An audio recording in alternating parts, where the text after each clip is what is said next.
That heifer right there just don't even care.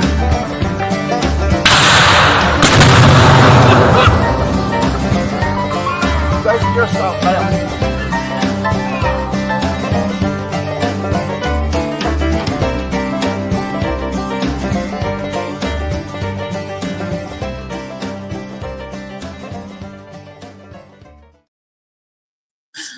Action. Hey, y'all. What do you say, folks?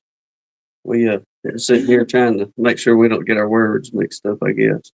But hope everybody's having a fine Sunday evening. We finally getting done. Yeah, it's done up rain here all day long. Storm. City of Mobile's flooding, sending out messages. Yeah. Oh, everything. I heard a frog down there trying to head north. They drowned. They drowned down there.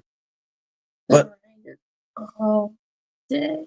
Yep, I think Miss Deb over there probably getting the brunt of it now. But like I say, hope everybody's having a fine evening. Let me rummage through here real quick. Holler at y'all. See Miss Danae there. She got the first. Queen Danae got first. Yes, ma'am, she did. Mr. Mike, I can't believe. Yeah. Beyond the Lake. Oh, that's the wrong one. Did we make it on time? I doubt it. I doubt it. We'll say we was on time.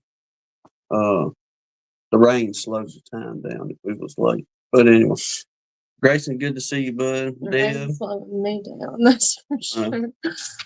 Mr. Keith's filming up there in that fine country. Good to see you, brother. Mike Tangway. What else we got here? Clay, Mr. Russell Amon. Chris, good to see you, bud. Let's see, I got Mr. Russell Amon there. Mr. David Hoskins, good to see y'all.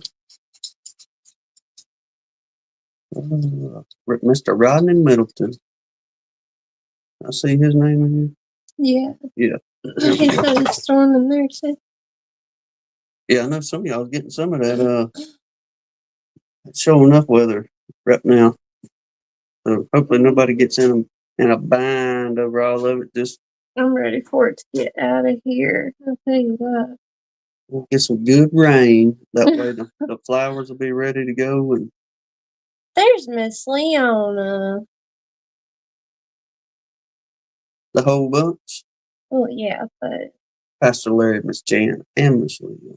Well, yeah, but I always say it to her because I don't know if she reads the chat. I think she just watches. Oh, well, yeah, my bad. So I want her to know that I'm saying hey to her in case she doesn't see it.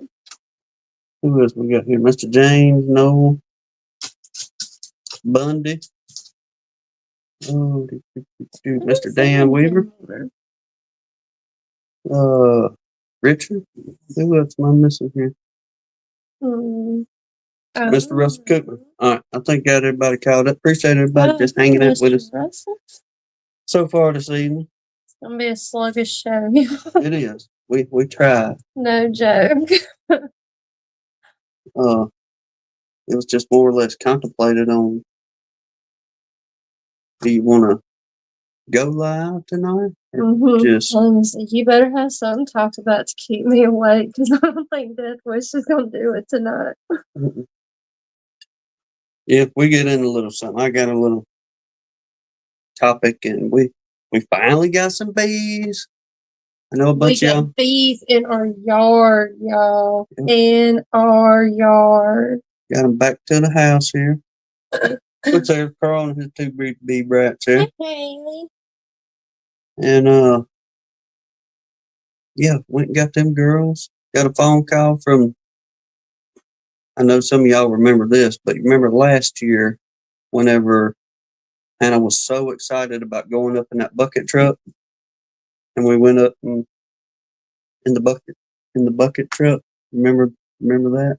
I remember it. I don't remember being excited. Anyway, I was running that thing. Not even a little bit. She was sure impressed how I run that piece of machinery. And she was so excited she asked me to put her back down on the ground because she was shaking the bucket so much out of pure excitement. I remember shaking the bucket, but it wasn't from pure excitement. Not at all. But anyway, that feller, he called. He said, look, got some bees over here. We cut some trees down. Y'all want to come get them? On the way. Heck yeah. She just about beat me to the truck for a change. Yeah. Oh, yeah, and I was in the middle of blow drying my hair, too. I just braided that mess and grabbed my suit and got in the truck. I showed her, well, doggone, I should have uploaded that picture. I got a couple of pictures, but Yeah. I didn't upload the picture that he sent us during the daytime. But, yeah, I went in there and I showed her. I said, well, look here on the phone. You want to go get them? And told her where they were. And, well, oh, shoot, yeah.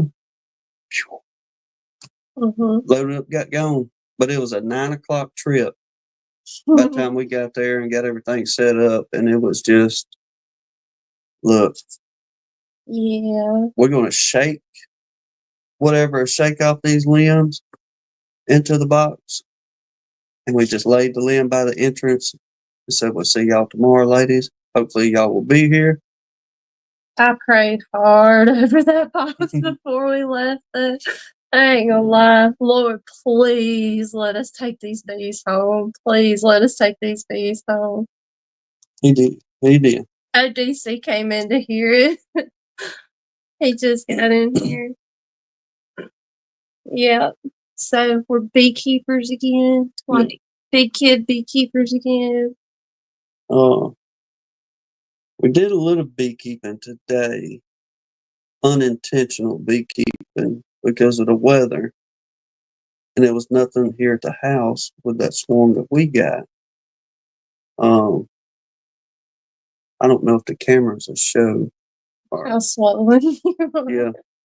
But my whole left arm, just about down to my elbow and the top of my right hand. I can't believe you that getting swelled.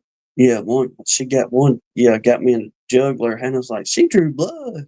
She did, like busted a blood vessel, and there was a good sized dot of blood. And his buddy called Lance. We were supposed to have a lazy day all day. I just was not moving good. And we were thinking it's going to be the first day in literally 7 or 8 weeks now that we don't have to get in a vehicle and go somewhere. We're just staying home. No. Lance called. He was like, hey, you want to ride up here a minute? Tim was like, yeah. I mean, what's up? He knocked a whole bee over. He sure did. Plum knocked a fine, healthy colony right on over with this. There's 2 deeps on there. Yeah. 2 10-frame deeps. They were angry. Yes, not at all happy with the situation at hand. No, it was bad. He was moving some cattle gates that he's got, and his business is literally right across the road from his house, and he owns a junkyard, and he's got a big old tractor that's got forks on this tractor. I'm telling you, the forks are 8 foot long on this tractor. And that's what he uses to pick up all his cars and put them in the crusher and all this kind of good stuff. This ain't no baby forklift at all, what this man is using. But he thought it'd be smart, which made good sense, to go get that tractor, drive it over to the house, and he's got a stack of, I don't know, about 5 or 6 cattle gates. And he was going to move them to his back pasture back there. Well, he got them picked up. And whenever he went to swing them around to head out into the driveway toward the field, he caught one of them colonies, and Boy, she went tumbling over, and Oh, that was some angry bees. you just have to know it. Maybe we can get him to talk one day into the camera, and y'all really understand whenever I. We did a couple of it. Like, you can hear him talking in the swarm cutout we did. He's not a very fast talker. Very smart man. Very business oriented. He has definitely got his ducks in his row, but he's just not a fast talker. But when he asked me, he said, "Can you ride up here?" I said, "Yeah." And he said, "Timmy, they're not real happy." And I was like, "No." He said, "Not at all." He said that they all over the place and they was tearing my tractor up. I was like, "Okay." So we get over there finally, and y'all, the bottom of they held together. The deeps held together. They never busted apart or anything. It just busted them off the bottom board and kind of shifted the lid. That speaks to the amount and the quality of the propolis our bees produced down here. Yes. That double deep didn't split, and it ain't been broke apart since last spring. Last year kind of thing. So yeah. So thank goodness it didn't bust apart because it worked in our favor. But I tell you what, y'all, it was raining and we didn't have time to video much of anything. But y'all will see whenever we get in the boxes, and we hope to be in them possibly at the end of this week. But because we're finally finishing working at the Gulf of America. Yes. And we'll have time to do something other than drive by the end of next week. We're doing that. 20 plus hours a week in driving time alone. But we got over there that box and looked at the bottom of it. And it's, yeah, I mean, they're packed out. Hardcore packed out up in there. All 10 frames, just solid honeybees in there. But when we went over there to get them up and back onto their stand, they come unglued. They was not at all happy at all. Well, the two, you didn't even have your jacket on. We pulled up and we thought it was one box. Mm-hmm. And he had set it back up. Like we thought it was okay. So he got out and went over there to look at them. And they come alive the first time because you zipped up like 3 of them in your jacket trying to get them home because you didn't suit up before you went over there. So then when we picked them up, and it's raining too, like thunder, lightning moving in, it was raining. So yeah, then they really like become irate. Yeah, I don't think I've ever fooled with even like hot bees that were bad. That were that bad as far as coming up and I don't want to say jumping on you because I could have took way more stings than what I got. But I mean, it was a good solid mess of bees, just constant and continuous, trying to get trying to get my face right there in that veil. Then I finally, like a smart man, closed my suit up as I should have done, and got them 3 or 4 out of my suit. Then we went over there and finally we got them rolled up. And whenever we got them rolled up, that's whenever they come out even more.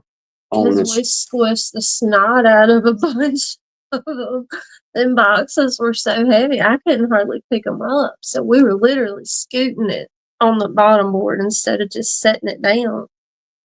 But no, it was ridiculous. It was so bad. Lance, he picked me up. I had just kind of walked away after we got them set up to try to get them to get off of me kind of thing. Well, I got on the back of his truck and he drove me to his house. We waited like 10 minutes for Tim. And these bees are attacking him so bad. He is squatted down by the muffler of our truck, trying to use the exhaust to blow them off of him. Well, I'm doing this with carbon monoxide. Yes.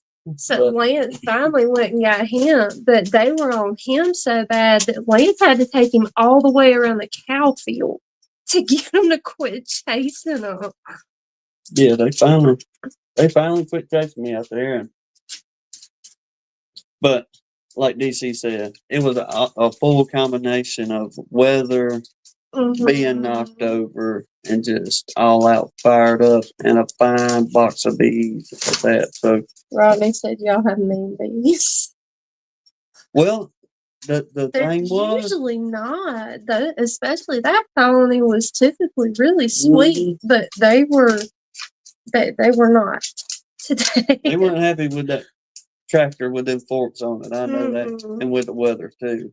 I'm sure they'll be better when the sun comes out tomorrow, but I wouldn't go near that hive the rest of this day. Because we did think it. Now there is one bunch on the other side over there that they're just they got bad attitudes, and if you so much pretty well just look at them, they'll try to come jump on you, even from a good 40 feet away over there. They just fussy, but boy, do they bring in the honey though. Deacon said I'd let him sit a few days. Yeah, I don't think he'll go out there and crack that box tomorrow. No, he ain't Which fixing is a storm again tomorrow too. Yeah, they're on there good enough to where they're not going to be in a bind as far as getting wet and all this good stuff. Now their bottom board may get a little rainwater in it, but there's enough room to y'all can get up off the floor if you will. Yeah. So I just seen jump on you from across the room. Oh man. Yes, sir. Fussy bunches. Is that the same one and bad you attitudes talked about in the other comment? What? What was it? Lost her butt gambling or something? Oh yeah, that Your exes. Rodney, that was hilarious. We laughed and laughed at that comment.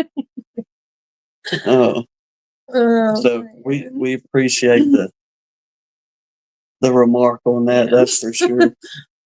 DC, it would have made a good video, but I wasn't thinking about filming at that moment in time. Because we did make mention of it. We was like, well, I don't know because of all the rain. And then it stopped just long enough for us to get out there and get a plan together real quick and get them turned back up. Then whenever they went back down to the house, waiting for me to get away from the bees, she even asked when I come back, did you film anything? No. I guess I should have filmed how much they was not happy with me, but like I said, they could have done me a whole lot worse than what they did. It seems that people like to watch a beekeeper do dumb stuff and get stung. That would have made a good one. Get entertainment. It would have. Then we get home. Well, we wasn't home, or we got in a truck or something, and Hannah just so happened to crank open the Facebook and. As soon as we got home. Yeah, old PJ from Hanley's over there. He said, he put a post on the Facebook talking about, hey, this is what just happened here, and he had pretty much the same thing, but somebody knocked theirs over, I think, with a tractor. A backhoe. A backhoe. I think he said. But the same thing. Well, what's the odds of that there? But it was wild. There's old Lee. I guess you've been in here, but I just looked down and see the names down here. Hope you're enjoying your time off, Lee. Yes, sir, in the rain. But I imagine some days to get some rest, if nothing else. So I'm just rummaging. I know you've been keeping up with the chat. I'm trying to. You want to do the prayer list, and we'll get into what our plans are and what I've got down here. And I do want to make mention of a couple folks as well. So y'all stand by. Y'all, if there's anybody we need to add to, take away from, let us know. Put it in the comment. Yeah, because we did kind of go through a little bit. Or if it's unspoken,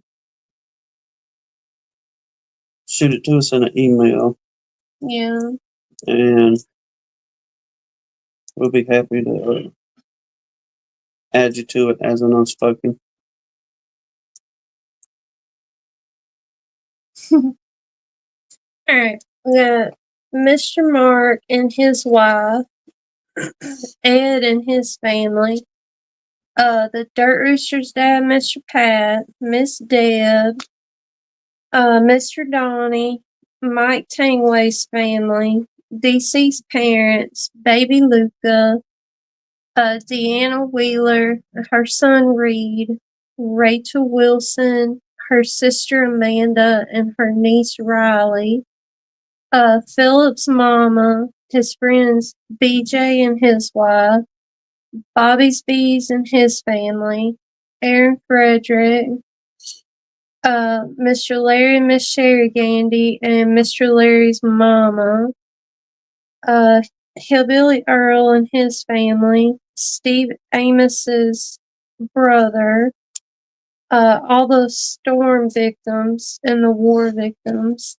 PJ Hanley and his family, Catherine's son and his family, Sarah and her family, all of our government officials, Mr. Randy's mother-in-law, Miss Janae Wood, Miss Leona, Kenneth and Chris Wilkinson, Terry Bertland, Redfish's wife, Miss Janet, Kimberly's daughter-in-law, Amanda and her family, and Kimberly's mama. Let's see. Brian Baker's niece, Allie, Kenneth Allen, Miss Dolores, Jody Taylor and his family, Miss Jan, let's see, Steve Amos's father-in-law, Pepper Rookie, Homestead Avengers, Danny Ray, James Knowles' wife, Larry Moore's wife, Miss Brenda, let's see, James Creel, and Clay Bunner. Anybody add in? Rodney Middleton asked if for an unspoken. Okay. And DC was saying, remember Steve-O Steven, okay. still, or Okay. having some heart issues. But Mr. Russell Koopman, this is just regarding Steve-O. Mr. Russell Koopman replied, seemed like Steve-O was feeling a bit better than last week. So, Lord willing, he's feeling better.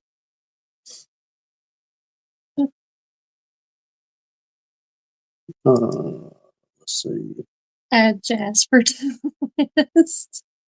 Oh, ain't that the truth, buddy? What about us, Lee? Good grief. Do you know what I'm going to be spending on Death Wish when there's a house full of puppies? House full of Jaspers running around here? They got to go quick, y'all. Really? 100 miles and I'll meet you. We'll give them their first round of parvo shots, and after that, they're yours. But, yeah, she was mothering her a little bit earlier, and she was saying you can start to feel them puppies in there. Oh, there's some squirming. Moseying around, so little Jasper, they could be here for too long. 21 days, they said it takes, just like a bee. Yeah. No, I'm telling a big story. Good grief, I'm not that bad. Let me get this typed in here before I talk about it real quick. But yeah, we had a conversation earlier, and she come up being so kind to me over a certain. I told him I thought he was handsome, and he was like, "What do you want? Coffee?" No, I already ordered coffee. I just wanted to tell you I love you. No, she was quick on that. No, I already ordered the coffee. Mm-hmm. I'm just coming to tell you, you're handsome now. I'm not going to come hug you because I want coffee. But, okay, before I forget this, on some beekeeping news, y'all. Mr. Randy at Tar Hill Beekeeping. Any of y'all, and where's he at again? Western North Carolina, right? Am I right, Mr. Randy? Don't beat me to death. I know somebody being here happy to correct me. Yeah, Tim, no, this is where it's at. But Saturday, April 5th, Mr. Randy's gonna be wax dipping. So any of y'all up there in his area, if I can get it right. Okay, all right, Western North Carolina. Holler at him, and I'm gonna put his email here in the chat so y'all can jot it down. And Miss Randy get you fixed right on up with them boxes. I know he's already helped out.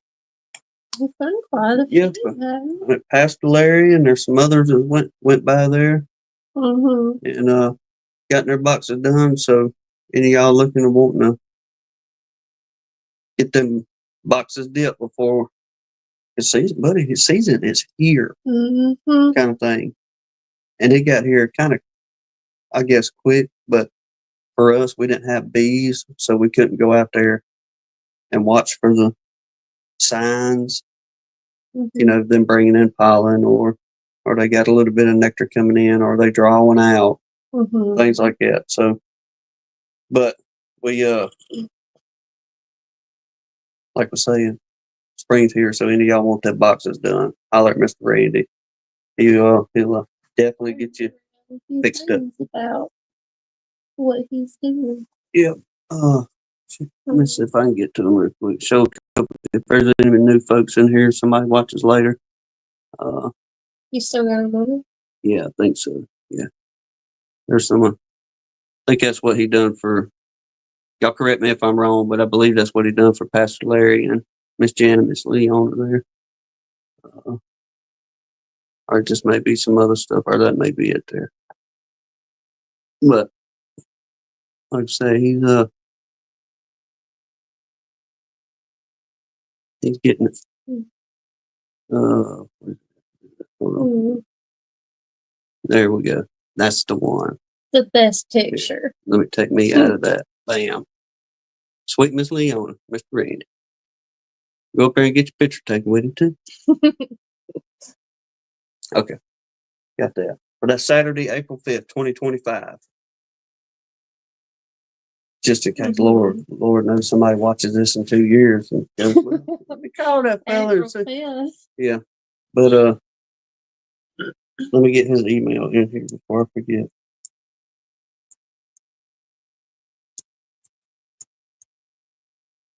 Yeah, I got that. Where'd you write it down somewhere? I did write it down over here, so just in case I did forget. All right, let's see. NC Uncle Jesse at Yahoo. Bam. All right, there's Mr. Randy. Mr. Randy's email there for the wax dip. What else I got on here? Oh, yeah. And to trying to holler out at some folks, y'all, if there's anybody I miss, and I always think of. As soon as we hit the end live button, he'll think of a whole bunch of stuff. Well, or whenever we drive down the road, because I've had to start doing this with her until when I have this moment of, okay, this is where I'm at in my brain. Put this in a text message so I remember. And that was one of them for Mr. Randy. And y'all try to shout out Joey a little bit more, Joey Rawls, and these flashlights, these little string pin lights for the ones of your brood season is coming up. Them little things bad to phone. I don't want to shine it. Well, Yeah, I was like, don't shine it in the that ain't too bad. But they're Streamlight, good brand. Streamlight, if you're watching, this is a free promo for you. Oh, come on, Lee. You don't know me again, Joey. That's the fella. Brad said, ouch. But Streamlight is a good brand. We trusted it for many, many, many years firefighting. And it was pretty neat whenever Joey sent this to us. I was like, oh, heck yeah, I know it's a good brand. And I have used the mess out of this little joker outside of beekeeping as well, running in and out of the house at nighttime, doing whatever, this and that. But good little tool if you're having trouble seeing down in them cells in the daytime. What did you do to get with Joey? Because he's got the little code thing that he can get credit for it, like get boosted or something. Yes. Well, if you go to Joey Rawls on YouTube, it's in his about page, I believe. I thought he had a link or something. Where the link could go to them, and if you buy through the link, Joey gets a little kickback off of it. So that's why I try to try to help push that a little bit more for any of you out there doing that. If you are, I don't know if you got something you want us to holler out, we'll sure do it. Send us an email. We'll be happy to give you a shout out on it. Say some other stuff for next week, I guess. That way I'll burn it all out in one run. Yeah. But we will talk splits for a second, then I'll get into my other little tool. Okay. But this is a gun line tool that we just picked up, and it has worked dandy the last few years. Let's see. That's lots of fun. I can get a Joey through a link. Yeah.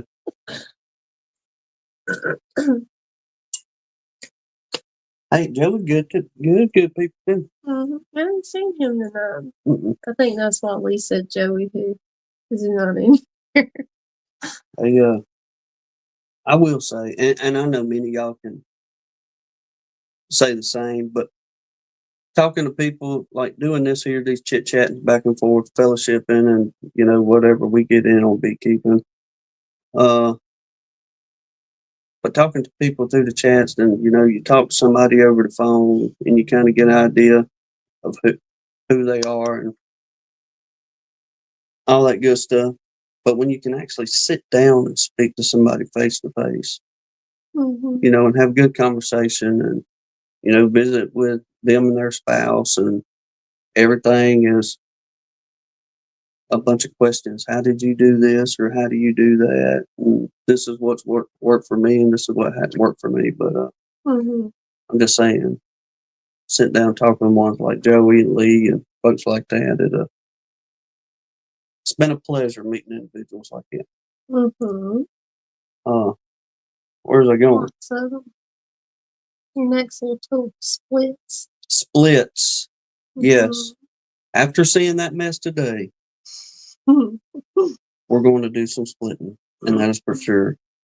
Yeah, because boxes are packed.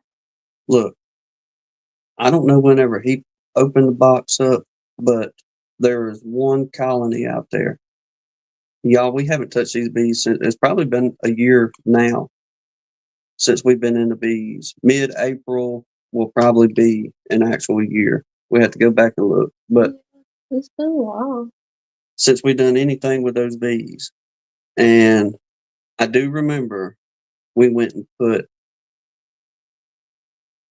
2 supers on them. And we used a deep for one and a medium for the very top up there because we were just starting to see the flow cranking up. And that's when we left this one colony. So there's 3 10-frame deeps and 1 10-frame medium on top of this other colony that is sitting next door to the one that got knocked over. Atlantis. So we can make like 4 colonies of them. He says that whole box is full. That's what he was telling me.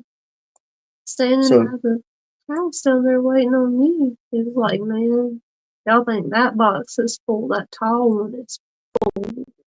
so if that box is that full, we can definitely have plenty enough to come and do a section in each one, at least do 3 frame splits Out of that box, yeah. in each one of the horizontal hives. Mm-hmm. That'll give us 6 more in there on top of, we know we can do at least 2 good splits out of what we went and picked up today. So that's 8 more, or that's 8 total that we can start working on splits. Yes. Yeah. In a perfect world. That's the plan anyway. So we're No, gonna see. DC, not just from that swarm. Like the well, I don't know. You may not have been asking us that question. He just put from that swarm. Oh, If you were talking to us, no, we didn't mean doing all these splits just from that swarm. We're talking about doing them from the colonies that are at his buddy's house let me say that. Let me show up you. the road. I don't know if I got a picture. No, it just got the one. I was hoping, and it didn't upload the. No, I'm not video. that excited about these, DC. I'm not going to split them like that. Yeah, bring them on down. That's what was in there the other night. That's probably on that one little spot. I'm gonna say 4 to 5 pounds of bees on that limb. But there was 2 clusters that size. Yeah, immediately. Under that, right? Yeah, down and to the left. I'm talking about the bees could make a chain to the next little limb right there, and there was probably another good 2 to 3 pounds of bees on that limb, and we were thinking it was going to be 2 swarms, but we'll go ahead and Didn't we do a video of it? we didn't do a video yet, Um, but what do you call it? um, Spoiler alert. yeah. It ended up just being the one. I assume, I'm safe, because that was all that was in the one box. And they filled that 10 frame deep up pretty doggone good themselves out of that. So either one swarm didn't like one box and they left, or everybody migrated over to one box sometime during the day while we was at work. Because one box, I was telling somebody, talking to somebody about this the other night about it. But one box, Mr. Dennis Barney, I think it was, talking to him. The one box literally had one bee in it. After taking both and having, I don't know, 15, 20,000 bees. I popped that lid and literally there was one little girl on the bar there trying to clean her little wings and stuff, but everybody else was in the other box, and we separated them boxes probably 20 so feet apart. At least 15, probably closer to 20. Yeah, I don't care if it was 1 or 2. We got these. That's what I was happy about. And they staying. And it was on fresh cut pine trees too, so I got to smell fresh cut pines and new honeybees. Like all at the same time. Real fresh cut pine. It was nice. But yeah, we went and got them brought back home. But anyway, getting back to the splits, want to do 2 frame splits work good for us. We've done that before. Ain't had no problem out of it. But with the way the numbers are in the one box that we seen today, there's no problem doing 3 frame. Good, heavy 3 frame splits. And then if the one box that's got 3 deeps and a medium on it, if that's packed out the way he's talking, we shouldn't have to fret at all as far as doing some good, sure enough, healthy splits on them girls. And Mr. Russell, that would be like a major, massive blessing if that could happen. We do still have some drawn comb. We don't have boxes and boxes and boxes of it. We lost a lot of it in those beetles, but I'm not gonna lie either, Mr. Russell. But whenever the fella called and said, this is what it is, and he sent the picture, I went and I dug and got the best stuff we had out there because I was like, we gotta keep them. Yeah, we gotta get these. These are the first ones to start off with. So y'all gonna get y'all gonna get the best of the best of what we got out there. And so, but hopefully, because I mean, we do have some pretty strong flows down here. Lord, yeah. So I think like I've been saying, I guess I'll be happy if we can just multiply the bees this year. Honey would be great. I wouldn't complain about honey by any means, but I'm just happy to have bees again. I can't get past that. I'm just happy to have bees. And they were gentle, very, very gentle. Now we haven't been out there opening them up anything like that. Which our plan this year too is to leave the bees alone, except for putting our peppermint in there for the beetles. Then after that, just leave them alone because these last 3 years, well, no, 2 years. It was my fault. I love getting in the bees. I can't help it. Well, it is enjoyable getting in there and just kind of hanging out with them, but we're kind of seeing a pattern for us. We're seeing a pattern that the bees that are being left alone seem to be doing very, very well. Yeah. When they're not being. You gotta hold me accountable, but I'm gonna do my best not to want to go get in the bees. Yeah. All the time. Now, don't get us wrong. We're going to still conduct inspection and make sure, Queen's in there, she's laying and all that. But far as going through every single frame and looking at every single minute little deal on it, I think we're going to cut a lot of that out unless we pick up on some kind of artifact that shouldn't be there. I guess the best way we'll put it. But our intent is to let the bees do what the bees do, and we're just the only aid we're going to give is feed if we have to, and most definitely hit them with the peppermint extract and eucalyptus. But other than that, girls, it's all y'all this year. Bill, I went Friday. What day did I get Grandma's? Friday evening. I went up there. That's when I did the little azalea video thing, but there was no bees yet. I'm not counting them out. It's still only March. So now that's true, Mr. Russell. When that holly tree blooms up there, we'll know for sure then. Because y'all, let me tell you what, that old holly tree at the old home place. Some of y'all may remember a video from last year, but I'm telling you, you could have had a colony of bees alone.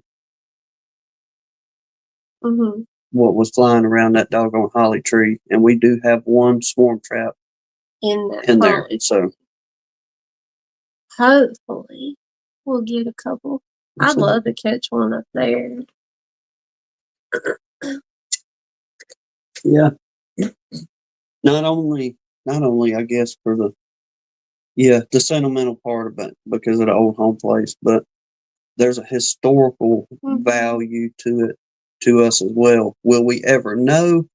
No. No, but the historical value is something that we would just like to, I guess, possibly grab a portion to, but we'll never know. But in our minds, it could be cool. Yeah, it'd be cool.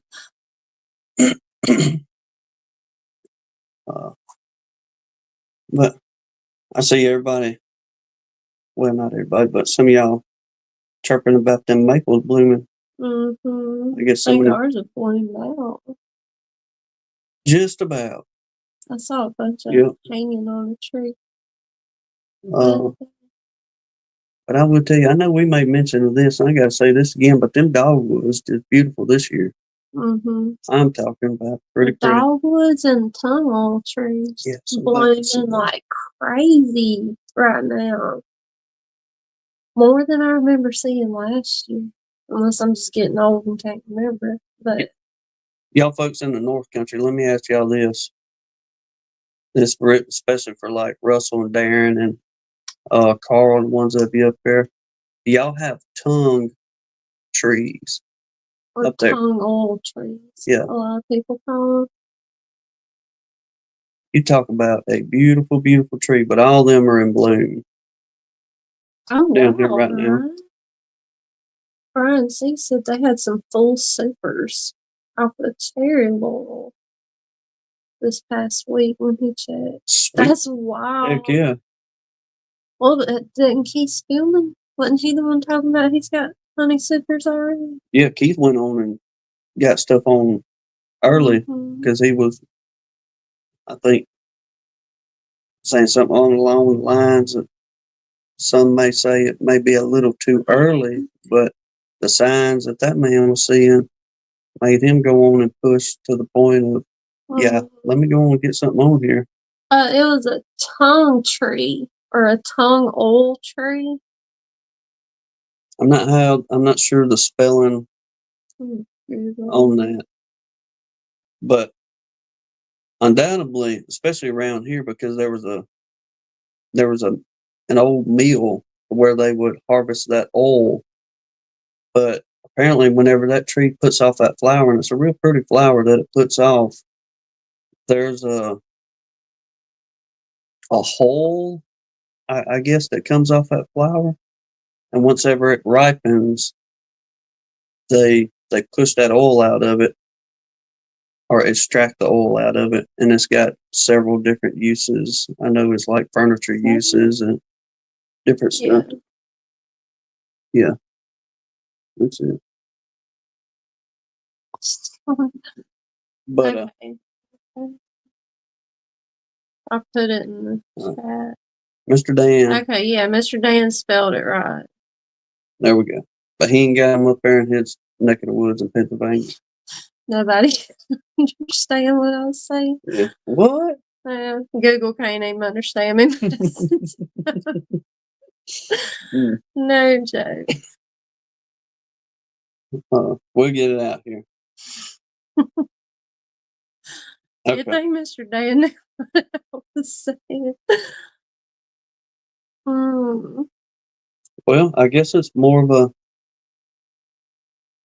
southern hardy tree, I reckon. There's no tall old trees up there. Yeah. What are they saying? Yeah. Huh? Yeah. I'd be laughing too, y'all. Which we are. You know what I mean? We are. But we get it a lot. They are blue. Mr. Russell talking about more snow coming Tuesday and Wednesday. Well, I'll keep my mouth shut like I said I was going to last Sunday. You gonna follow through this week? I'm gonna try to on the weather end. Hang on, I'm out of coffee. It seems like y'all ain't gonna let up on that snow up there in the North Country. Clay says he's gonna try to start splitting Tuesday.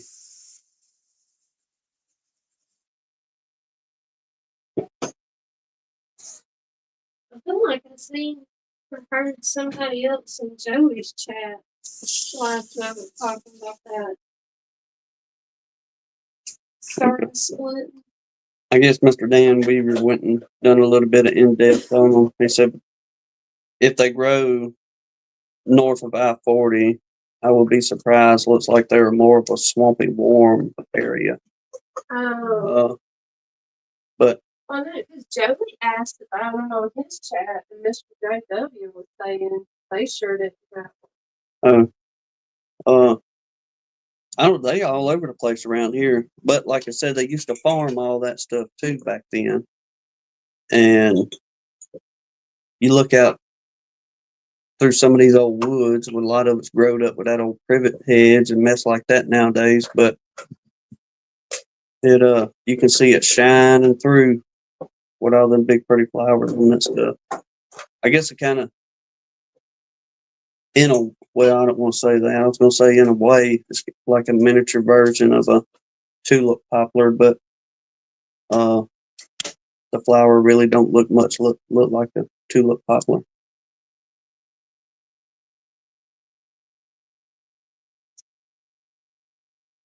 So you're real southern if you say taller tree.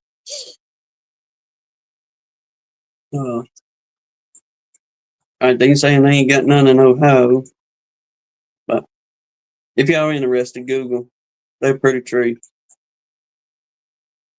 But I forget, like I said, what all they used to harvest that oil for. Had several different uses back in the day.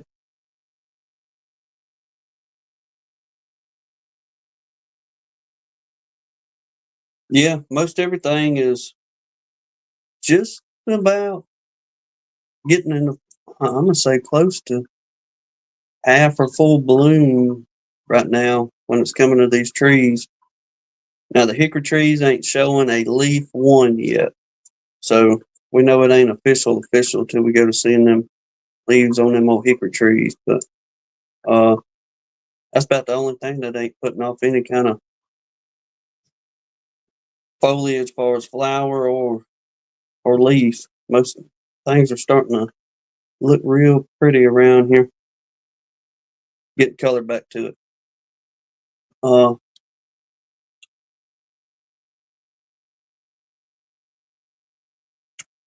There we go. There's one of them, DC. Appreciate you.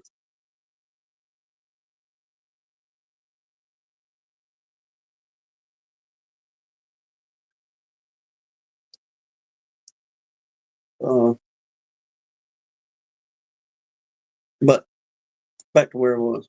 Where was we at? Doing splits. Don't know if any of them colonies got any cells in them or not. Queen cells. It's going to be interesting to see. I'll be surprised if they don't. Especially, like I said, with the one box we know of that's packed out real good. And it's going to be real interesting to see if that big box has queen cells in there. If they do, this is where I was going to say a while ago. A little tool. We was trying to figure out different ways. I know some of y'all know where I'm going with this, but just in case there's anybody new, hello, Keith Larimore. Moseyed on in here this evening. Good to see you there, Captain. But a few years back, we was just getting overwhelmed with queen cells, and we was trying to do splits. Then at the same time, we was trying to add queen cells to those splits, but y'all know how it is from time to time.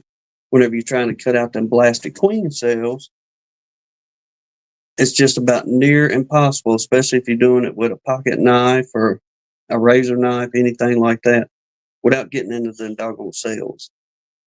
So got to thinking, what in the world can we do to remove these cells without tearing them all to pieces and just turn around and stick them right back on these frames and pray these queens make it back. But we got to searching around on the internet and found some wood carving tools. And this little rascal here, y'all, has been a fine, fine little tool for removing them queen cells. But they call it a spoon carving knife. And into the picture to you. Turn that down. There we go. Uh-oh.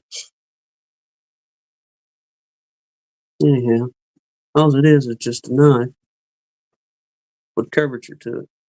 There we go. I didn't know But that all parts of the tongue were pretty expensive. oh, I didn't know. But only one side of that is sharp. So all you got to do is just go to the underside of that queen cell and come to the back of it, up against that foundation, and just pull it up. And maybe 1 out of 10 cells you might get into using this versus 2 or 3 using a pocket knife or something. And it made it a whole lot quicker and easier just rolling that thing under there and popping them off. But, well, I don't want to say popping them off because you don't want to get too crazy with them, but it made it smooth and easy enough to where without much pressure at all, you could just roll them queen cells up and off with that thing. But 3 years ago, 4 years ago, we didn't pay, but I don't know, like $6, $8 for it. $6 or $8 for it on Amazon. But anybody interested in a good little old tool to have, especially if you're trying to fool with them queen cells and they won't tear them all to yen and back, check out those spoon carving knives. Oh, Mr. Dan Googled it. Mr. Dan Googled it. They are beautiful to see, Mr. Dan. Because like you'll see clumps of them, like you used to see dogwoods everywhere. Oh yeah, they're pretty. People had that stuff by the acres up here. Mm-hmm. Larimer's comment said he tried to move a cell Friday and tore it open. Mm-mm. I'll send you the link, Keith, to the one we got there, buddy. I promise you'll be like, yeah, I'm happy with this little rascal here. And if you want to sharpen it up more than what it is coming from the factory, just get you a little rat tail file. It don't matter what size, if you got one out there with your chainsaw stuff, a little rat tail file, boop, boop, boop, boop, run across it a couple times, and she will sharpen up right nice. But I will say too, let me say this. Whenever you store this thing, we figured this out. Whenever you store it, get you a quart mason jar and just drop it down in that quart mason jar and put a lid on it. And the reason I say that, because you ain't got it bumbling around in a box or something like that. Can you sharpen both sides, Mr. Sides? Or could you sharpen them? I mean, you could, but the other side, it's a lot thicker. Yeah. It's just as blunt as it could be on the one side. Mm-hmm. But the other side here, well, I know y'all can't see it, but this side here is your knife edge. And your backside over here is just a blunt edge where if you had to, you could put your finger on there and not worry about cutting it or anything like that. But no, sir, it's just one-sided as far as being sharp. Did you? And, oh, no, I didn't. I'll put that up. And y'all want to come in here and jog for a few minutes or however long. Where am I going? Did you find it? I did.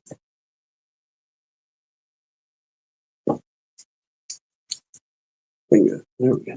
But for whatever reason, it done that thing again. Stuff it into a paper towel. Oh, yeah, there you go. That'll work. It's a bowl carving or a spoon carving knife. Yeah. Mr. Russell asked what was the name of it.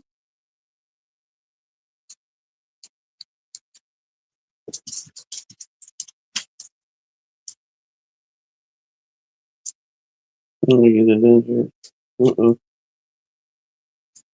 Oh, that's pretty cool, Mr. Mark. It changed my words for whatever reason. It doesn't like the word. Got it. There.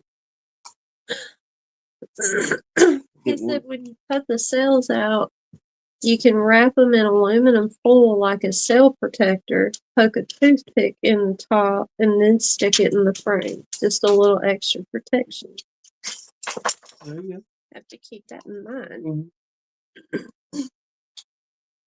How's that, Mr. Mark? Words of wisdom from Mr. Mark. So there you go. There's an idea anybody I can never want to fool would with have thought that. of something like that.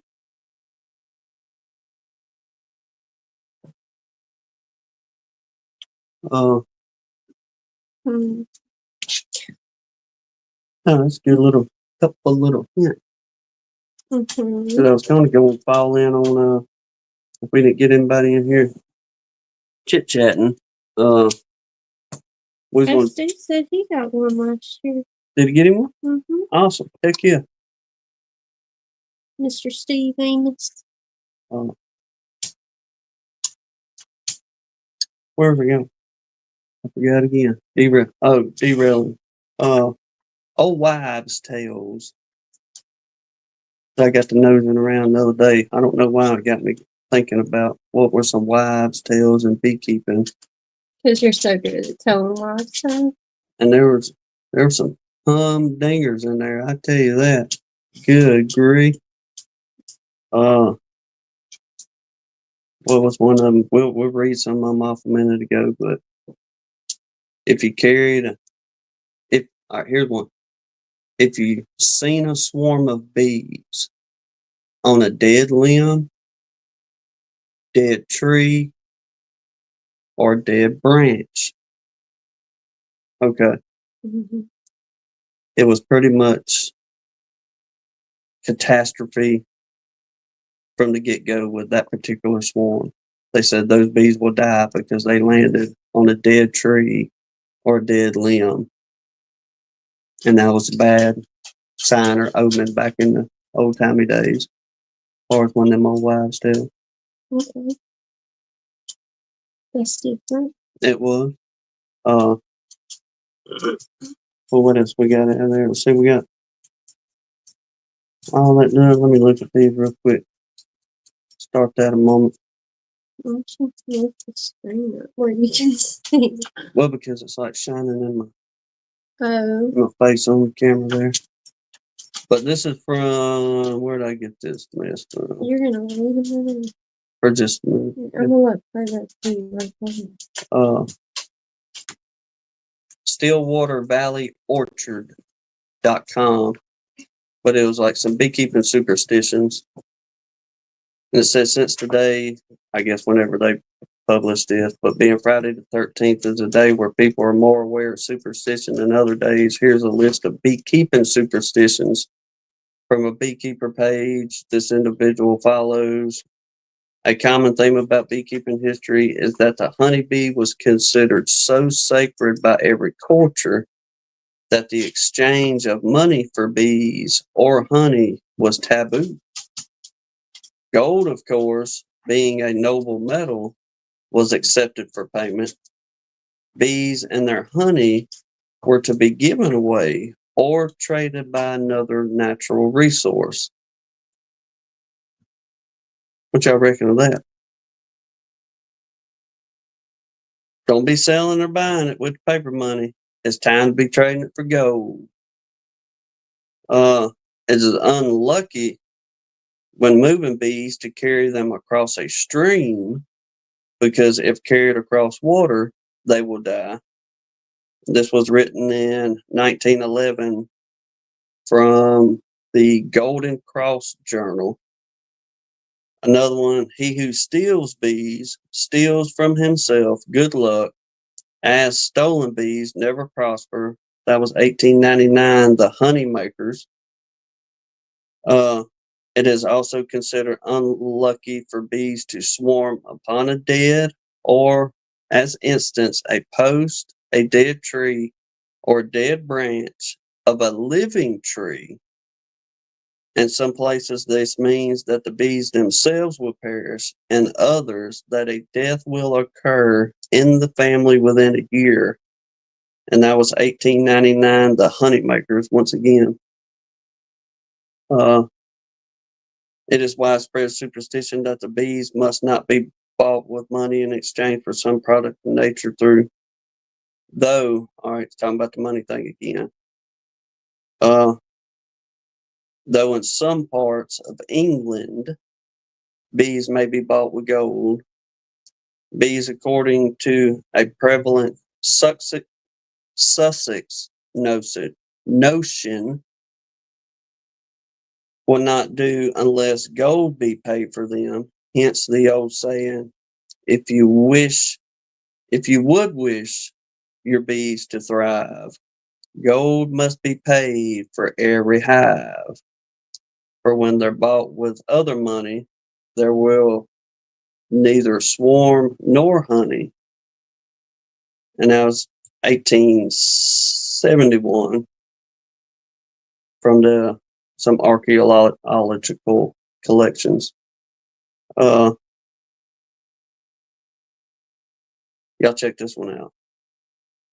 If a person who keeps bees has his hives robbed, he gives them up immediately because they can never succeed afterwards.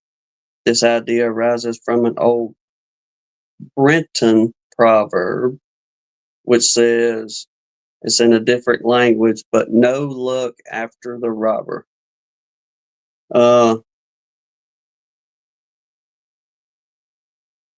When bees sting, it is by many regarded as a sign of bad luck and is supposed to indicate crosses and difficulties. Let me see, I'll read off a couple more of these and get in here to chat.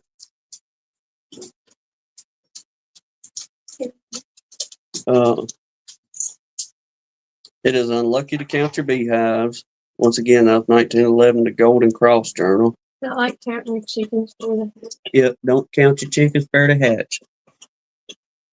It is unlucky to remove bees from one hive to another, except on Good Friday. It is bad luck to count your gums, your beehives. If you count them, they will die. I guess that's the old mountain folks saying something along those lines back then. They called them gums? What? Bubble gums? Gum. Old gum tree, because you had sweet gum, and I think up there in them mountains, like where Laramore's at, and Spillman and all them, you got more black gum. Oh, okay. Yeah. Yeah. Not double bubble or Trident. Larimore said, how am I supposed to know how many boxes I need?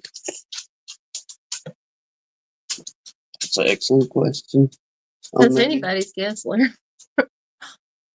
That's like buying a generator that says, this board's your warranty if you put gas in it. Yeah, did y'all know that? One of those. That's a real thing. That's a true story. Mm-hmm. Anyway, this don't make no good sense, does it?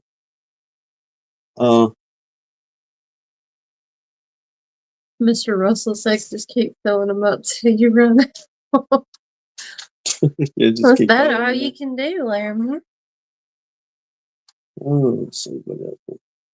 Well, that was about the end of that. Besides, it got into some sure enough off the wall ones there that I'm not going to partake in. But thank you. There's just a few of them to look at there. So,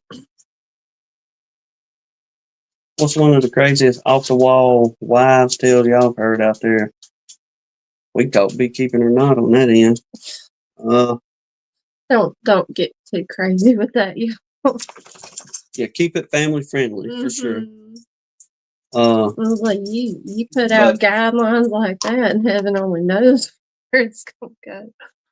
Well, more like I guess, as you know, you heard the old saying, "Bees don't sting at night." Good night, Haley. Sorry, I didn't want to interrupt you. She's going to bed. I had to tell my friend good night. Yes, ma'am. Y'all have a I'm sorry, you can go ahead.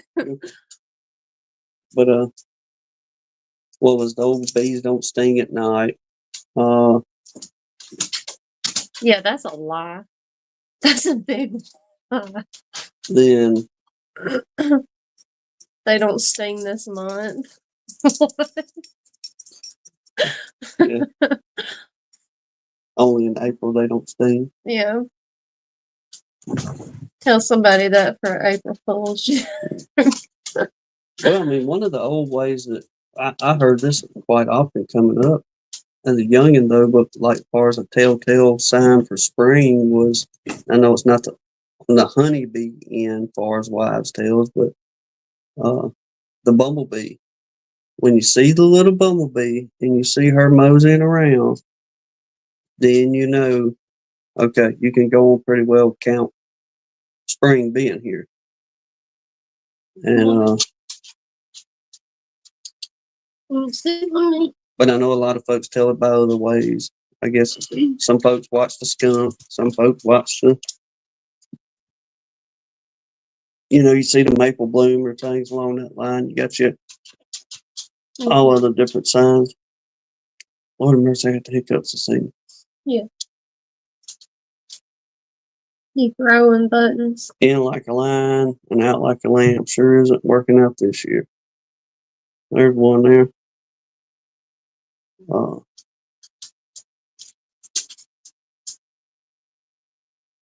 tangin'? That actually does work. That's not a wives' tale. Not completely. Because we caught one, two. I think we caught two, kept one. But that's good though. But he's saying ring a bell.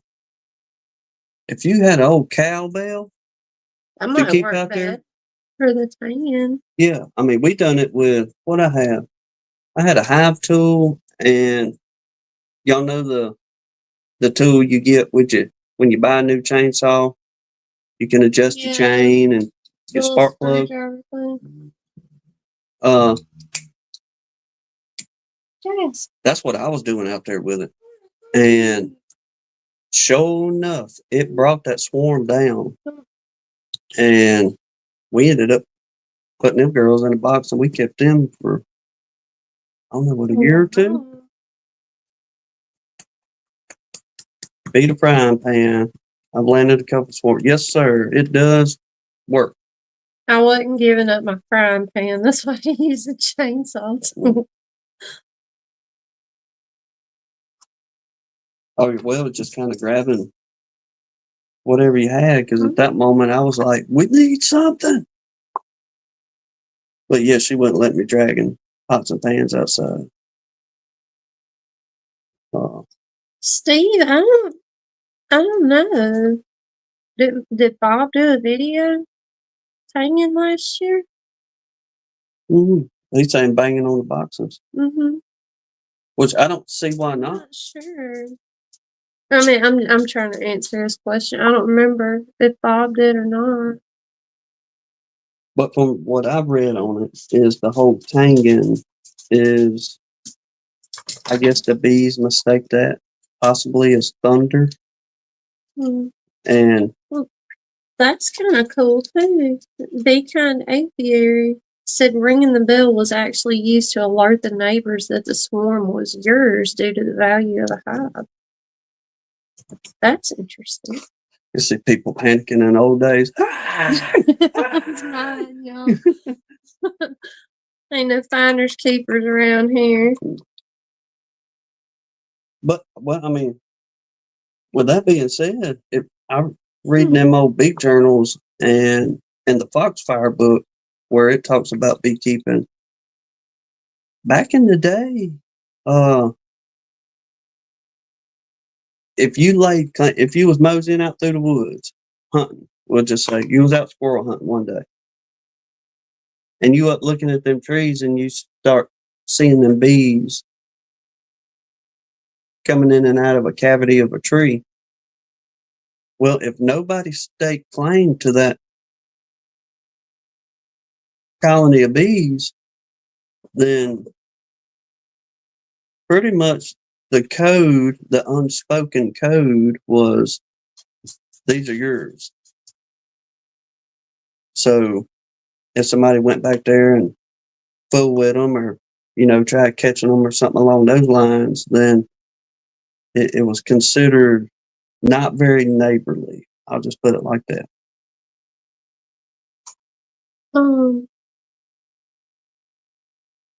Yes.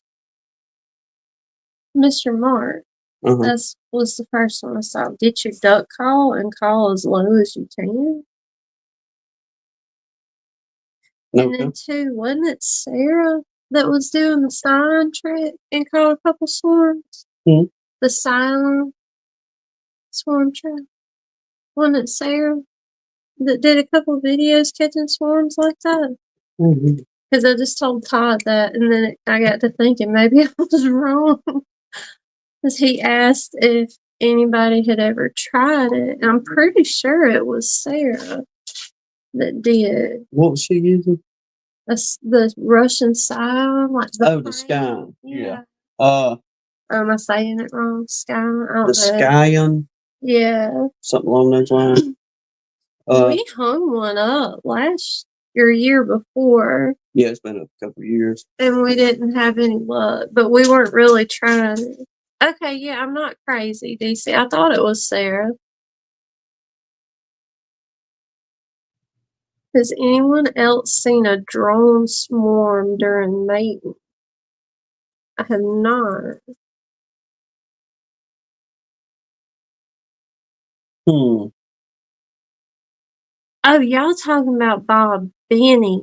I'm thinking y'all are talking about Bob Walker saying, didn't Bob make a video? Now them Russian Skyens, I've seen people do several videos and they undoubtedly have some pretty good luck, doing it. And that's how they catch them year after year. Yeah. Doing it. But whenever we tried it, I think it was our second or third year in beekeeping. So there's a good chance we didn't put it out early enough or we put it out too late in the season thinking, if something swarms, maybe they'll get on it. But yeah, DC, that's what we did. Tim just kind of built this little, whatever you want to call it, that we could screw into the tree and then just attach the frame to the bottom board where it was hanging down. Yeah, all I did was just took a piece of 2x6 and made an L shape, I guess best way to explain it to folks. Yeah, I mean, they're definitely a lot easier to hang, Todd, but I don't know. I don't have enough experience using them, kind of thing. But I would think you'd have to be a lot more on top of checking those versus putting out like a box swarm trap, because you just have that open place for them to land on. It's not like they got a box to move into and stay if you're only going once a week or something. Now, I've seen some people cut out the bottom of a 5-gallon bucket, put them up in a 5-gallon bucket like that, cut one ear off the frame, secure it to the lid of a bucket, and you got the bottom cut out so the bees can fly in and out that way. But all we done was, like I said, just took 2 pieces of 2x6, fashioned them together. Yeah, and that's what I was worried about, DC, but I wasn't positive. It just seems like they wouldn't stay there that long. Perhaps more just maybe of a rest area for them, I guess. How did DC put it? He said it gives the bees a big bivouac location so you can collect them. Like a staging area, I guess. But like I said, I would think you would have to be on top of it with checking them. We're not that organized with our life. I don't think they'd be a real good option, at least not setting them out places. I think we do good setting a couple up in our yard, but That's what I'm saying. I think that's probably where your biggest benefit would be if you have an established yard and you're worried about maybe missing a swarm. Then trying to catch your own bees, kind of thing. Yeah. So absolutely, I could see using one out in the yard and all that. But as far as swarm trapping, I'm not sure. I guess I have to see some more videos on how people had good success as far as keeping them there. Which they may stay. You never know on that end too. Screw the frame into a screened waste paper basket.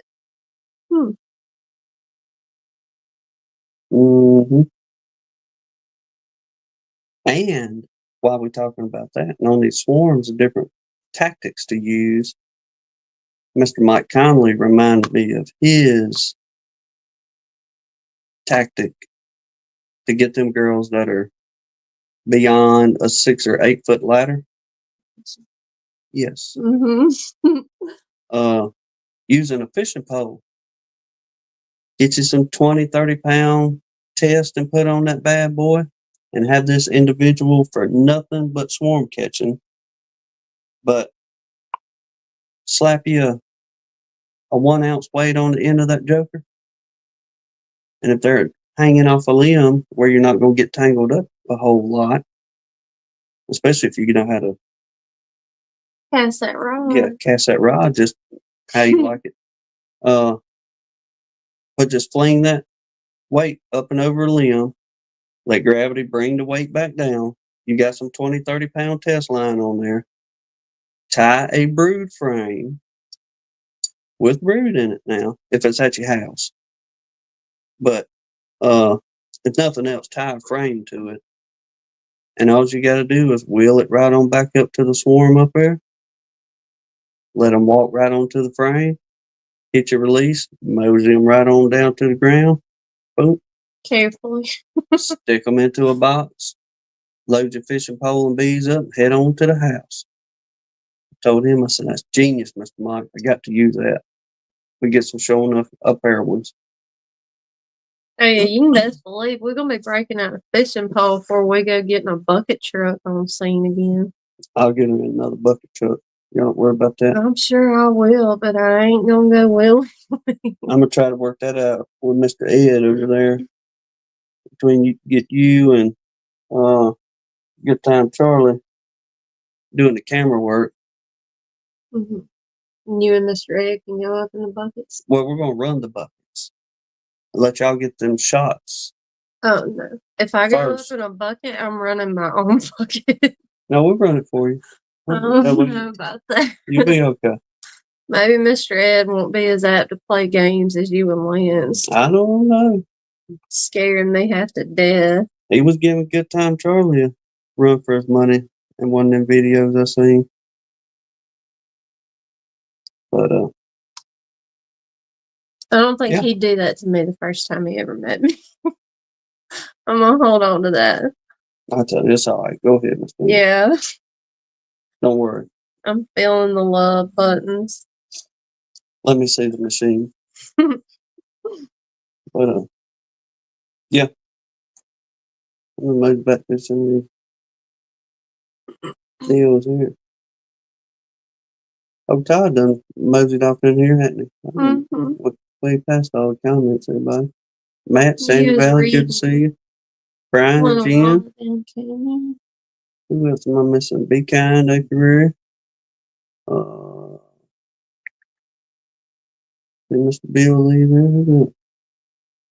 All right. I appreciate y'all, everybody.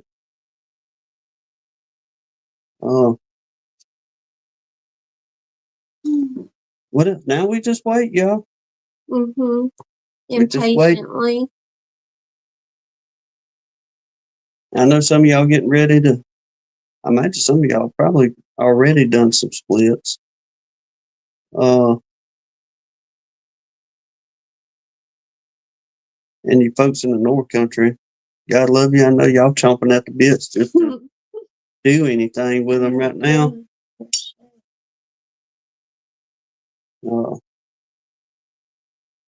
Thank you much, Key.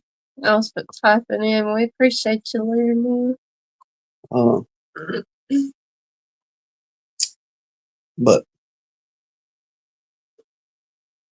what was I going with that? I don't know. You tell me. I done railroaded again. Surprise, surprise. It's time anyway. Is it time? Mm-hmm. It's 8:30 already. Oh. Here's your It's time to derail. derailing allotment. Well, because I'm not going to last long once this coffee's gone. no, this rain they got me. I'm telling y'all, lazy today, people. We'll go ahead and derail. We done talk some bees. What y'all got? What's happening in the world out there? Oh, I bet Carl be able to get out there and check them out. Mm-hmm. Get that smell. Larimore said if the flow don't get on in here, I'm going to have to split my splits.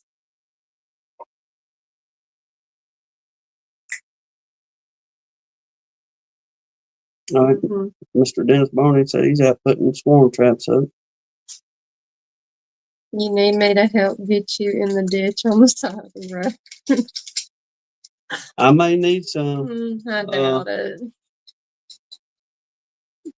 My only biggest fuss, as far as I guess the week was, which I was going to put this in a Facebook post, but I didn't. I figured my wife would probably wrung my neck, but once she's seen it, but I was having difficulties trying not to road rage, and this one particular individual just kind of was pushing me to the edge, I reckon. That's an understatement. But I often tell Hannah, I said, if I had a piece of train track I could weld to the front of this truck, I would love it.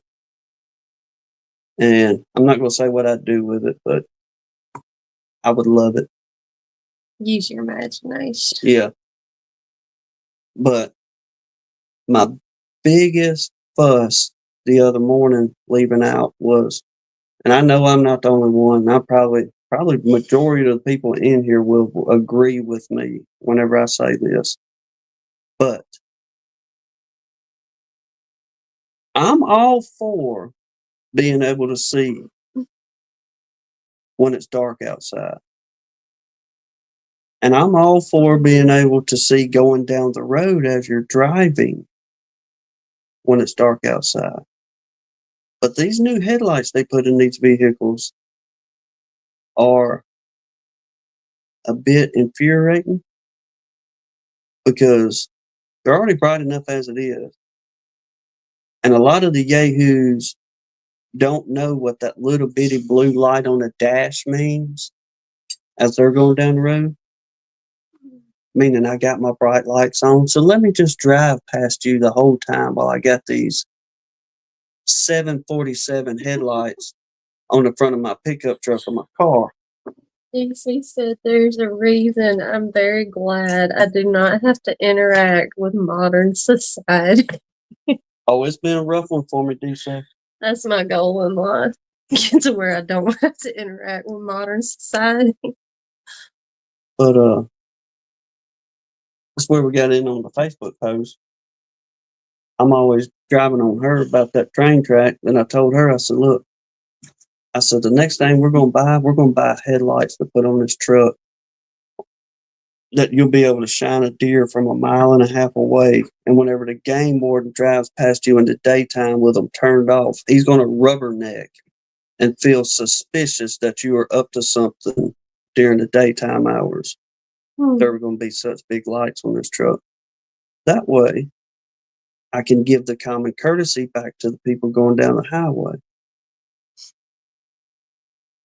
So I thought it wasn't common courtesy, and that's why it made you mad. I'm just being careful with my words. Mr. Mark's egging you on. Amen to let them have us. Lord knows that man's probably seen his fair share of them headlights. Oh, ain't the truth? I mean, I told her, I said, next law enforcement I'm gonna talk to and say, y'all will pull me over for too much dark window tint, but where's your little tool at to check out the 60,000 candle lumens on them headlights y'all got running down the road nowadays, blinding people? Yeah, I don't know what that means. I guess just give it back to them. Because if nothing else, get like that. Then if you some kind of good old boys, just reach down and you ride right there and grab your Q beam. That's what I was about tempted to do. Start throwing our Q beam in the truck. Mm-hmm. And there you go. Mm-hmm. But that's what she has to deal with on a day to day, y'all. Welcome to the world. On that, I don't know. It just So, he just made Todd's night. He's not getting old. The headlights are getting brighter. that's it. Yes, sir. The headlights are getting brighter. Yes, Keith Larimore, one of them old school bad boys that whenever you held it in front of your hand, you would get 3rd-degree burns. Yeah. With that bad boy. You know. Oh, Steve, that is the dumbest stuff I've ever seen in my life. It looks like they're squatting down to pee. Yeah. It's the dumbest thing I've ever seen, and they think they are the hottest thing on the highway. Who said that, Steve? Steve Amos. Oh, brother, if you'd have been a fly on the wall in the truck the other day with that mess too, because Bubba, I was letting them have it, going down the road, seeing that mess as they're then, the cool, they teenage kids and they're trying to be cool in a dumb way, and that beach is loaded right now with all the spring breakers and this. I don't know how they drove from wherever they drove to even get to the beach because you can't see where you're going. Mm-mm. And I don't know how they can see. Heck, I have enough trouble seeing over the hood of the truck sitting normal, much less with the back end on the ground. But yeah, I gave them fits for us, brother. Don't worry on that. But I know they can't see across the steering wheel. Yes, Larimore, the ones that have melted the truck seats in the day. That's the ones. Had to put a halogen bulb in that thing. Baby was so strong it had a porcelain rod in it. She'd be gone before quick. Yeah, I have to agree with you there. I couldn't deal with that. Yes. No. We're starting over here. That'd be one of them lovely moments. See old Steve on the porch there at the house with his cleaning kit for his lead dispensers. See that pull in the driveway, and man just gives that old barely head shake of nah. Yeah. You better think again. Yeah. You lost, boy? All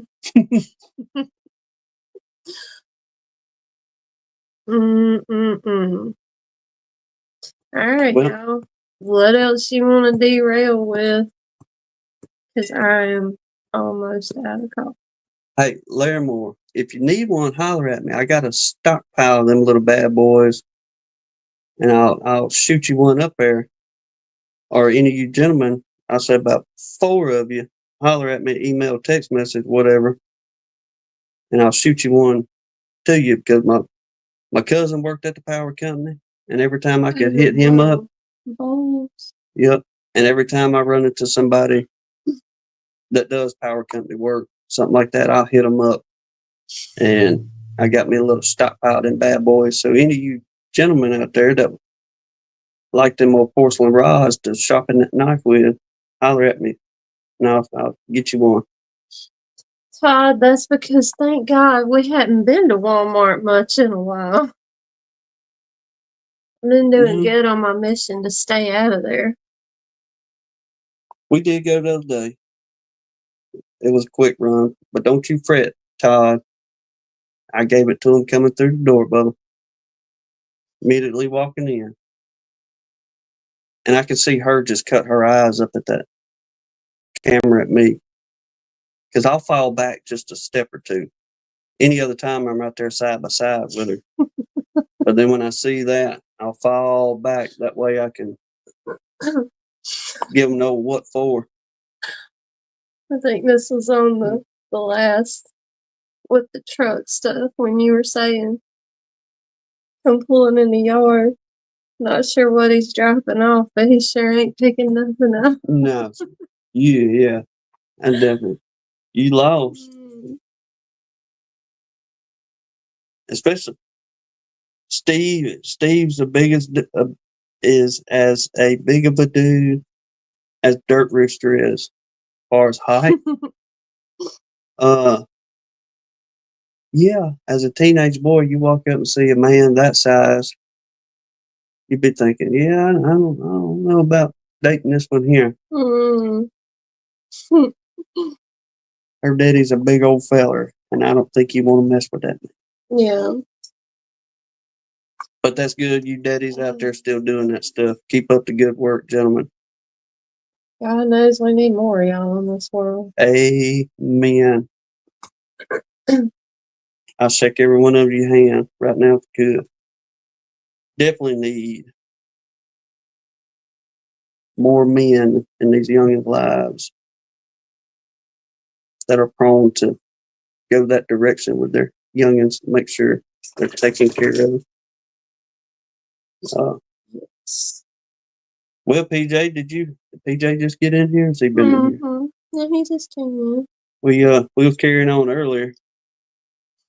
we had, I know Hannah mentioned something in your Facebook post, but seeing you going out there to pick that colony up that backhoe had knocked over, brother, we was literally pulling out the man's driveway from doing the same thing with old buddy Lance. Believe that.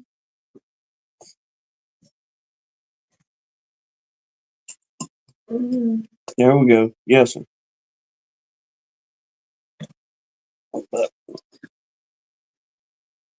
Put your bones popping. Bad. I think it's finally quit done raining here. I guess y'all start. It was thunder when I went to tell it. I was still. It's supposed to storm all day tomorrow again. Yeah, I think y'all gonna finally get up most of that. Ones of you over there in Kentucky, Carolinas, and all that, y'all. I think y'all gonna get a little bit of this weather. Hopefully, it don't get too bad. But oh yeah, what? Deer meat too. We can have deer meat. Deer roast. I like that. I like that. That's just it. Y'all just seen a miracle at Gunline Bees, because we both just had a conversation in front of thousands upon thousands of people that'll be watching this. Tens of thousands. Don't dream. Tens of thousands of people watching Gunline Bees. I'm dreaming big. Leave me alone. You dream, baby. You dream. But you say, I know every married couple does not have this problem at all in their relationship. But the number one question every day. The biggest battle every day. What do you want for supper? Mm-hmm. Well, I don't know. We'll just stop and get something, I guess. That way you ain't got to cook. And that's usually my tell for her, honestly, because she's been working with me all day dealing with my crap. And I know she don't feel like coming home, cooking on the stove and all that. And I know she will. But that was our little conversation sitting here having of somebody dropped some deer meat and catfish to us yesterday. And she said, I think I'm going to thaw that deer meat out. And we're going to have deer meat tomorrow. Mm-hmm. So deer meat, fried squash. Fried squash or squash casserole? What y'all reckon? Fried squash or squash casserole? Both of them are good. I'll take them both. And the baby carrots. Preach it, Larimore. Preach it. Ooh, honey butter carrots. Yeah, we Honey can butter do carrots. that. I'll cook for you since you let me have a day off. I've got her a salvage unit. We'll see if we can get it going. You gonna drag home a half-size blowed up dishwasher, and that's what I'm worth to you? No. Mm. Let me get back Got to this. now, buzz. Brian. Somebody save it. Brian said fried squash casserole. Dennis saying deer meat always a good choice. And indeed. Mm-hmm. I don't know how I would fry the squash casserole, Brian. Oh, well, look, you can do it like a, what do you call it? Anyway, you can do the casserole. Mm-hmm. Then take the casserole out after it's all said and done and over with. Then you can set little fried squash on top of that.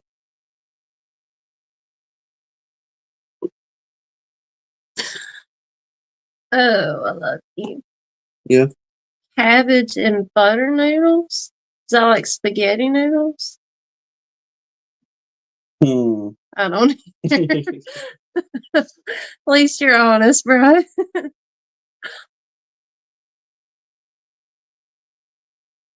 I don't know, Clay. I've gotten to where I love to do it. Like, I did a back strap that way, and it turned out tender. Oh my gosh! But like, I just put it in like a little roasting pan and put like, I don't know, garlic, onion, bell pepper, mushroom, that kind of thing in it, and bake it like on low all day, and it's good. Yes. Any translations that need to be in Southern, please do so.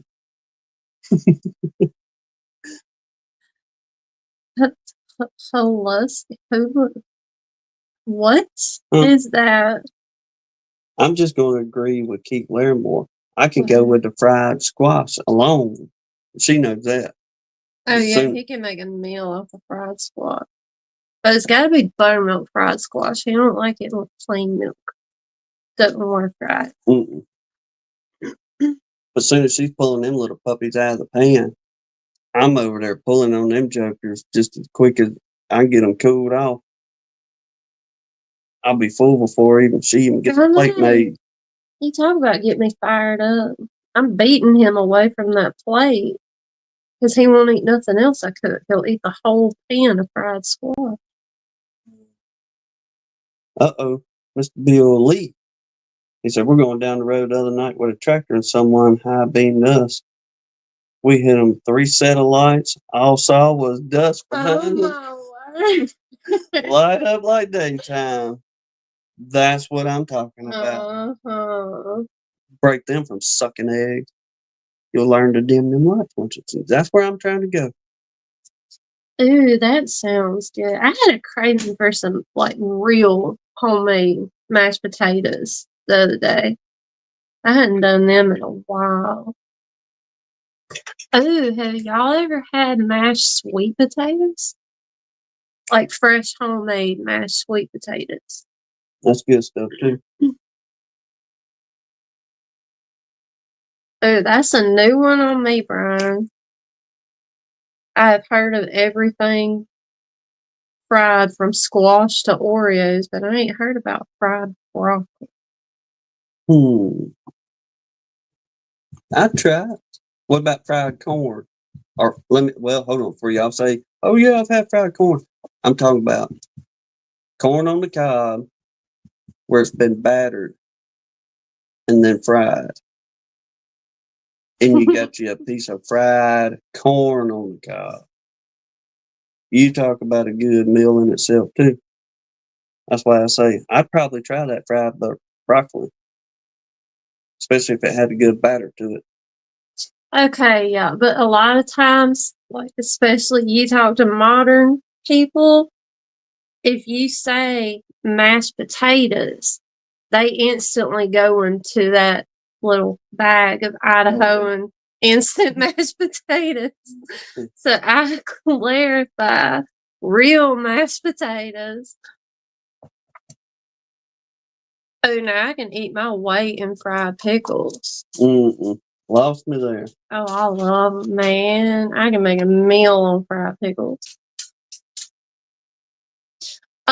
If I'm doing like the regular bacon potato, I do peel. Well, I use depends. If I'm making it like for my dad, like if I cube up 8 potatoes and do them, I might leave one unpeeled because he likes it. But I love doing them little red potatoes. I've got nowhere. I go to them for almost everything. And no, I don't peel them. Actually, I kind of like the flavor it gives them. City taters or country taters? You're right, Mr. Mark. That's the distinction. A bison burger. Okay. Was it good?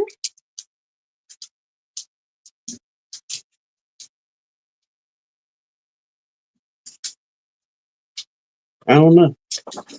But yeah, if I do the red potatoes, which I do most of the time, I don't peel them at all. Like I'll leave the peel on all of them. And usually I don't like to peel on potatoes or anything like that. Usually I'm not a big fan of it, but I can't. It don't bother me at all when she does them little red potatoes. No, you put enough salt and butter and milk in there, he's good with it. Let's see. Mm-hmm. I was reading somebody. PJ. He said, "My wife makes me a killer honey butter corn." It's stupid. Oh, okay. That's good too. Mm-hmm. Especially you get a bowl where you do. I guess that wouldn't be much different at all than the honey butter carrots we've been doing. I'll try that next time we do some. I bet corn you on the like some cob. skillet fried corn drizzled in honey be good. Oh, that would be. As soon as you pull it off the heat, off the stove, then mix a little honey in there. Mm-hmm. Yes, ma'am.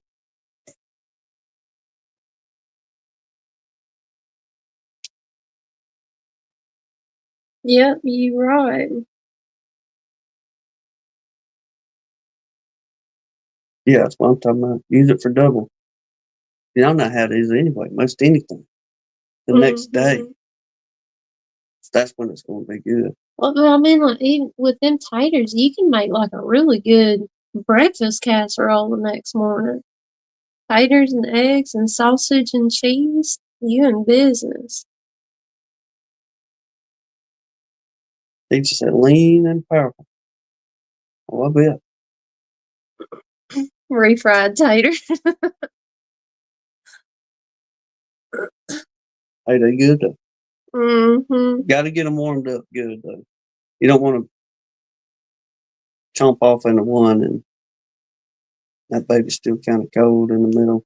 Mm-mm. That's like, that'd probably, well, it's just as bad as a cold French fry.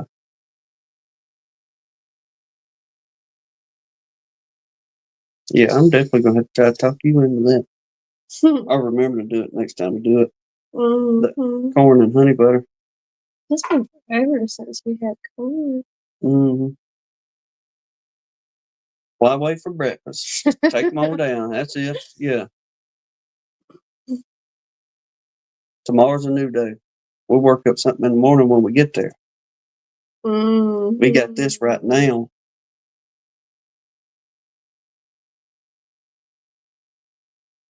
Oh, Mr. Mark started working on a fine little garden. No worries, PJ. Mr. Mark got them taters, sweet corn, I carrot, know, I was cabbage. reading that.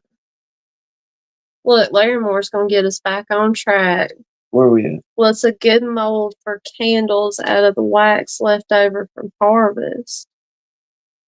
I would say Brian would be a really good one to answer that question. Yeah, Mr. Russell, they make a lot of candles too. Mm-hmm. I think Philip makes some candles, doesn't he? I don't know if he's still in here or not. Yeah, Philip Carl and them make candles. candles. Sarah's making candles. I'm trying to think of people that are in here that could answer it for him. I haven't seen Sarah tonight. She's probably on grandma duty again. So Carl's saying anything with gnomes, undoubtedly that's what people like to buy with them candle molds. Oh, those things are getting popular. Like mega popular. So it didn't. People are freaks for gnomes. That's funny y'all say that because didn't you buy two for the giveaway that we're gonna get around to doing one of these days? Mm-hmm. Thinking of that. Well, Lee, he done went to bed, didn't he? I don't know. Didn't we tell him sayonara earlier? I didn't. I thought he was headed out. I don't know. But if not, when I was making coffee. He's still here, Lee. We're gonna be try to set up a day. We finally get this giveaway going. Mm-hmm.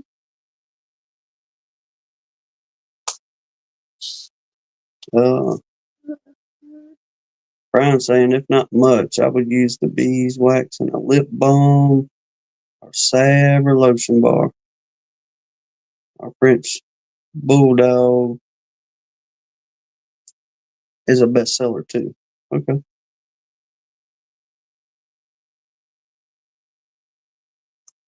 Yeah, I guess it's going to deal. I guess your people too. I reckon. Yeah. If you put something together, if it don't sell, Keith, melt it down and put it in something else.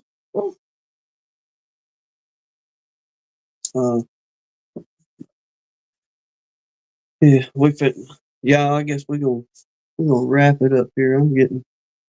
Or I'm gonna be lazy. sleeping on your shoulder. Mm-hmm. My coffee cup's empty. And my brain is running into real quick too. Mm-hmm. Mm-hmm. But perhaps we'll have some little better news coming up the end of the week. And Lord willing, have some more swarms in the books between here and there too. And some little girls cranking on up. Mm-hmm.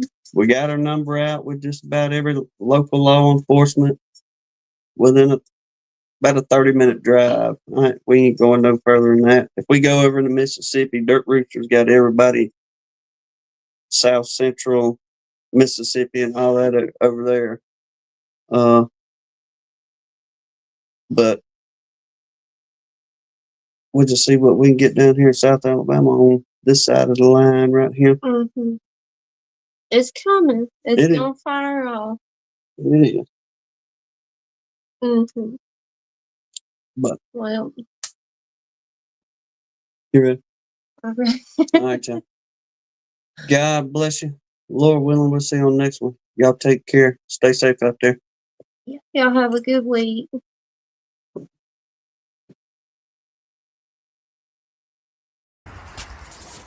Well, guess that's it for today. See you next time at Gunline Bees.